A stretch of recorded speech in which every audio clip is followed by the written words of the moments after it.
Japanese Horror Stories. Master Series. Teacher. Part 3. If you get angry anyway, after playing. I went to see fireflies in the middle of the night before, and I came back before dawn, and got into the futon, but it was well caught. The next day, the two of us had a fist with our uncle. Walk the road in the rice fields without a flashlight, so that adults will not find it. It was so dark at night in the countryside that the moon wasn't rising, so we headed for the mountains, almost stumbling. On the way, we joined Taro at Ipponsoji, and as three of us, we split into a small mountain on the outskirts of the village. As you step on the grass while beating the 80s mosquitoes, you become more and more lonely.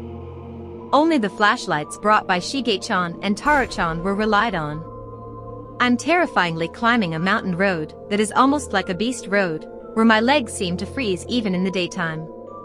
The story of Kao Nuru who taught me the way is eerie. When I thought about going there, I wanted to make a U-turn and go home. The curiosity of wanting to see that Kanadodo might have been slightly won. It is said that face irido is a tradition that has been handed down in this village for a long time. A long time ago, it seems that a great Buddhist priest became a Buddhist priest in a cave in the mountains after eating wood in the mountains. When the villagers went inside to worship the Buddha, even though they were told that they should not come in, it seems that the ceiling of the cave suddenly collapsed on the way, and it became impossible to go beyond that. The crumbling rocks that block the cave are like. It's like the face of the monk who was fluffy in his lifetime, so.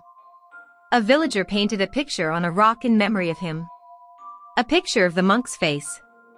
I'm grateful that I couldn't meet the Sokushinbutsu, but many villagers visited the cave to worship the face drawn on the rock. As time went on, that habit disappeared. Something happened to the rock when only some lovers sometimes went to see it with interest. It is said that the picture of the face that should not move suddenly changed to an angry expression. The young man in the village who saw it told his colleagues in the village that it was a harbinger of something bad, but he was not dealt with. However, that year, the village was hit by famine due to the harsh sunshine, and many villagers died.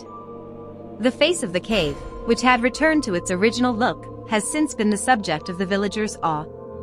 And it is said that the face was repainted as a festival several times a year, which was called Face Irido, and it occupied the auspicious sign of the village. Even now? Shige shakes his head when I ask.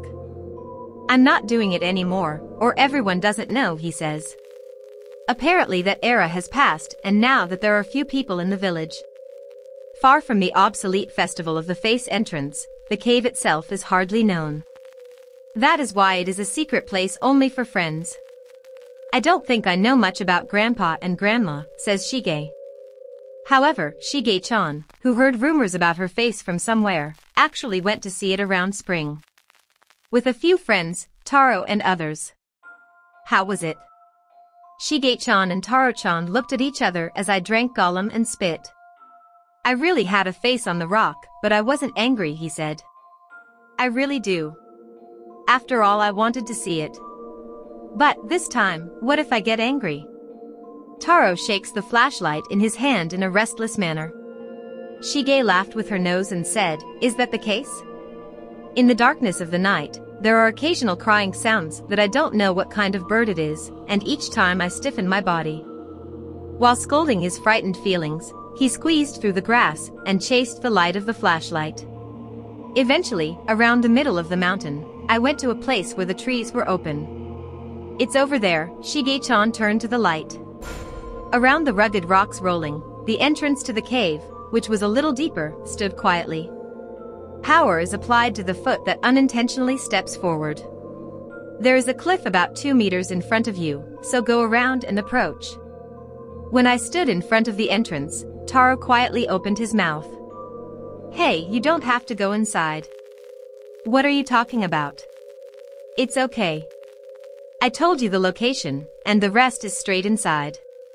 Taro seems to have been scared in earnest. Taro-chan, who insists that the reason why I came here is to take me to the face entrance, which was the original purpose. Shige-chan accuses him of being cowardly. I'm scared to be scared. Well, then we'll come in first, so wait there. When you come back, it's your turn. Shige urged me, glaring at Taro. Taro replied with a relieved face, "Oh, okay," in a strangely bullish tone. Indeed, from Taro's point of view, it would be nice if he could even confirm the facial expressions in the cave. Unless you get angry. I know it's unlikely that the face on the rock will change. Imagine it somewhere in your head, and your legs don't move. I understand that well. Surrounded by darkness, inside a cave where you can't even see the depths. Turning around, the mountains on all sides lie flat on the black torso under the slight starlight. No human light can be seen from here. A monk who disappeared into the depths of this cave hundreds of years ago. It is said that the person then became a real Buddha without returning to this world. Soka Shinbutsu is a mummy. He keeps fasting alive and dies. How do you feel? I'm so hungry while meditating that I'm almost dead, and at a certain moment I cross the border of death. How do you feel at that time? When I imagined that, I was horrified. Let's go, Shige-chan poked me. Shortly after hesitation, I was taken into the cave as if I was pushed on my back. Taro doesn't seem to really come in. A small stone was rolling around his feet, and it hurt when I stepped on it in a strange place on the sole of his foot. The cave, which is high enough for adults to pass without bending, is winding in places. Even if you point the flashlight forward, you can't see much ahead. Every time Shige-chan, who was in front of me, advanced solo and his feet and his toes kicked the stone, I was surprised at the sound and shrank. It's too narrow for two people to go side by side. From the back, there is a faint flow of air and an unpleasant odor like mold. My heart beats. It's about to come. Walk properly, Shige encourages me. My eyes were seeing an unlikely illusion in the winding darkness. It's fluttering. When I was staring at it, a reddish-gray cloth appeared and disappeared at the corner. No matter how many times you turn the corner, it disappears fluttering and beyond. I was vaguely wondering why I had such an illusion. When I saw the red cloth on the hem of the kimono, I was scared to think that it was a phantom for the first time. I don't say anything if Shige-chan isn't visible. But it was fluttering and I couldn't help it. For me, I wanted to run and chase while shouting what the heck was. The feelings of wanting to retreat and run away were in conflict. A cool night dew falls from the ceiling and bounces off the ankle. Only the breath of me and Shige-chan flows in the darkness, and the hem of the red kimono flutters over there. After all, it is not realistic. However, just as Soka Shinbutsu crossed the vague boundary between life and death, there was such a boundary in this cave from somewhere. The moment I crossed it, that illusion became a reality, and this time our existence would be fading. I think about various things. I've been feeling dizzy. Arrived. Shige stops. I look over that shoulder. Slowly raise the flashlight that was illuminating your feet. A white thing emerges in the darkness. My heart bounced. Chills run on his spine. The white ones spread over the entire cross-section of the circular cave, and are blocked like a sword. The round rocks are tightly fitted. I didn't think it was this big. The white thing is standing in front of me. It's a face. Face entry. A rock that is stuck in the back of a cave like a raw neck. Illuminated by artificial light, its white expression emerges. There are wrinkles between the eyebrows, which are too large for humans. The mouth is tied in a V shape, and the tip of the nose is also wrinkled horizontally. And the eyes are peeled off, and I'm staring at you with great power. It was Shige-chan's word that kept me from screaming. Good. I'm not angry yet. I'm breathing out. Shige-chan's voice was trembling, but it was a powerful word. Certainly the face seems to be angry. Shige-chan laughs with a strong face, saying, "It was like this when I came here." It is said that the face entrance turns into an angry face as a harbinger of bad things happening. Apart from wondering if the facial expressions drawn on the rocks may change. Somewhere in my heart, I had to be scared, but looking at this, you can see why Taro hated entering the cave. Was it the case for a long time? Or, I don't know if the last person did it this way when the face was being repainted as a festival. It looks like it's about to get angry. With this, I don't have the courage to come back again. Oops. I have imagined it. My knees start to quiver when I shake. I imagined that my face would change and I would get angry. I can't do it anymore. No. The face, which was just drawn on a flat round rock, wriggles and makes a terrifying yell. Such an imagination comes repeatedly in my head. Flames dwell in the eyes, the tied mouth open, red throat and fangs. The air is cold with the scene. It was a tense tranquility. A sharp stone sticks out just below the white face that faces it, and a white one sticks to the stone. The paint when I drew my face on the rock must have been attached. To me at that time, it looked like a broken fong. I pecked Shige-chan and said, "Let's go." Shige-chan also nods, oh, and begins to backtrack. We kept our eyes on the flashlight in the back until we gradually moved away, and our faces were hidden in the corners and disappeared. As soon as I looked away, I felt that anger would explode. Beyond that face, in the deepest part of the cave, where no one can go now, there should have been a monk's Sokushin Butsu. But at that time, that was completely out of my mind. It's a face. Face. Face. Face entry. When we couldn't see our faces at the corner, we turned around and quickly began to return to our original path. I'm the first and Shige-chan is Singari. I definitely don't like Singari. A long white hand stretches out from the depths of the cave, and seems to grab his ankle. But it was Shige-chan who had the flashlight. It's a straight road, but it's a completely dark cave, so it's dangerous if you don't illuminate your feet. Shige-chan gave me a flashlight as I was walking tensely, holding my breath. Shige-chan gave me the light and also took over Singari, even though it was just barely large enough to pass each other. It was a boss. After all. We finally got out of the cave, even though we were about to stumble. Seeing us, Taro is surprised. As I held my breath, I was relieved that nothing had happened. Then looked back at Shige-chan and raised his thumb to show it. Shige smiled and raised his thumb in the same way. This is a companion. I felt like that. How was it? Taro asks. No matter what, with me, Shige-chan hits Taro-chan's back. Tokajimon is in, you can go as promised. Taro nodded, drinking raw spit. After all alone? While turning my gaze toward Shige-chan. Taro walks to the entrance with a flashlight, which seems to be unskilled. It's a pity, but it can't be helped. Shige-chan doesn't seem to follow me either. Taro, who had an idea, disappeared alone in the cave, and we waited outside. In the meantime, I suddenly think about the illusion of that red kimono. The back of the cave is blocked by the face entrance, and the road to that point is a straight road with no branches, and you can't pass each other without noticing it. But in the end, we didn't see anything in the back of the cave. After all, that was an illusion. Sometimes you see something that you shouldn't see because of your fear. The illusion suitable for that cave feels like a monk. I didn't know why I saw such a red kimono, and I was vaguely thinking about the reason. Suddenly, I heard a voice from inside the cave. We are ready to go. Shige points the flashlight to the back of the cave and shouts, "What's wrong?" There is a faint vibration of the air, and you can see someone running from the back. The tension causes sweat to ooze on the palm.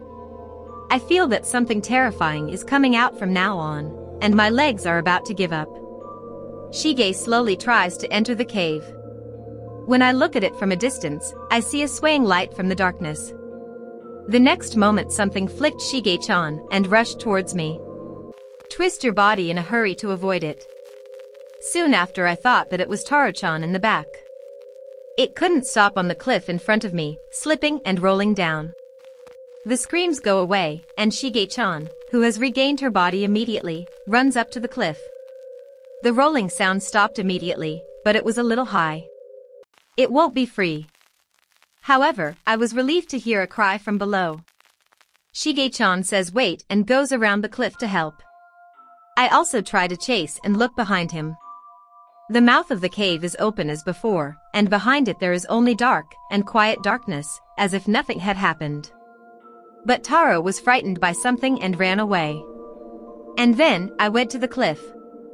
My whole body began to quiver, and I managed to divert my gaze from the cave and chased Shige-chan to escape from it.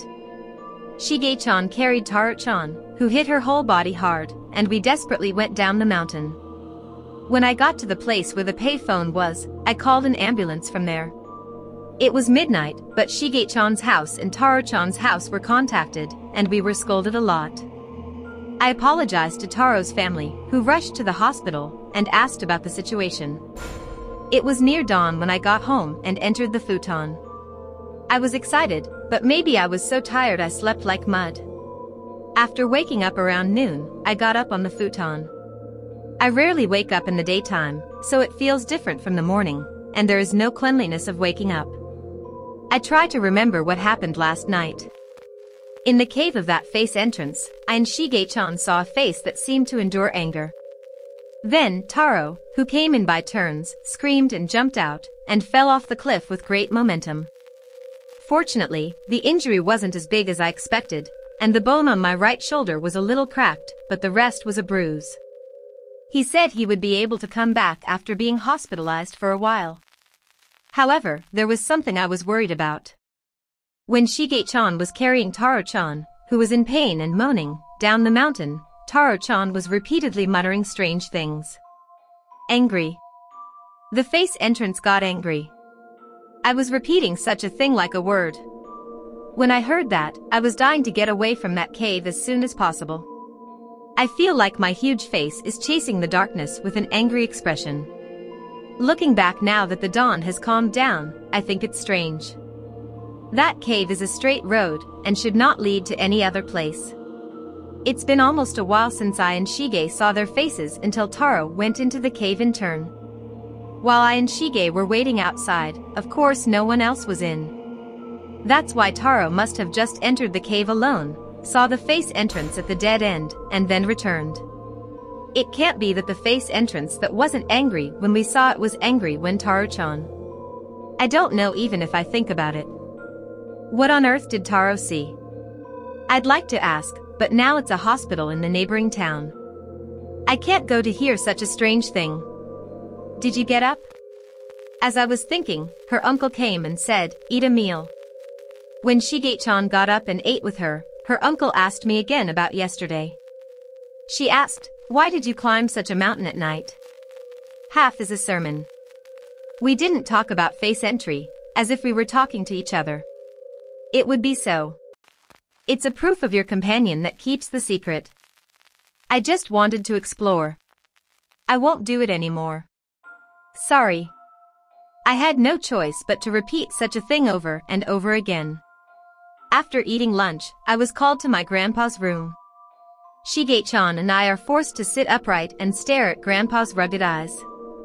I was down thinking that if it was a sermon, I would do it once instead of separately. "It's Mr. Kaidwari," said grandpa. I am surprised and raise my face. It seems that grandpa knew about the face entrance. We went to see it when we were children, he wrinkled between his eyebrows. And he murmured, "That's terrifying." Apparently, even when he was a child, his face was angry. At that time, something difficult happened to the village, but he didn't tell me the details. We were released because Mr. Kawari was sternly ordered when we shouldn't approach him anymore. As expected, Shige-chan was also back, and she wasn't feeling well. This is because it has become a bigger deal than it was in the bamboo Yabu doll incident. I thought it was still a long time before I came up with the next prank, and the back of my eyes was shining. After all, I couldn't go to school during the summer vacation that day. It can't be helped because I slept in the morning. I wanted the teacher to ask me what happened yesterday. That there is such a mysterious thing in the world. But at the same time, I think this too. I think the teacher will find an answer to this event that I couldn't think of. I went to the school once in the afternoon to see what was going on, but there was no teacher. Maybe I'm going to the hospital with my mom. In the summer house where time flows slowly, I was wondering if it would be early tomorrow. After that, Shige-chan went to play somewhere without her energy. I didn't feel like that, so I was doing my homework at home. But gradually, the desire in my heart began to grow. It's not too scary in the daytime. I thought about that. In other words, let's go to see what Taro saw on the face entrance. As expected, this was a problem. She had just been told by her grandpa, "That's horrible." But I wanted to see it. I wanted to know. What did Taro see? Some can be obtained by challenging the place where you escaped once. For example, it seems that I was able to meet the teacher by going deep into the Forest of Guardians Basin and closed the notebook. I'll do it. I stood up. The impression of the mountain road was different between night and day, and although I seemed to get lost many times, I managed to reach the cave of the face entrance. I'm out of breath. It's harder than last night, probably because the sun is shining violently over the branches of the trees. I wipe my forehead with the trees open, and I can see the mountain surface. You can see a small cliff. This is where Taro jumped out yesterday and fell. There is also a rock where Taro rolls around and hits her body and stops. Looking at the shape of the solid rock, I'm still horrified. Taro was so frightened that he wanted to escape from what? Even in the daytime, I opened my dark mouth, and there was a cave in front of me. Even if I'm prepared, I'm thrilled. The face entrance may be angry. Imagine what kind of face it is. Assuming the worst of the day, you won't be scared to fall off a cliff.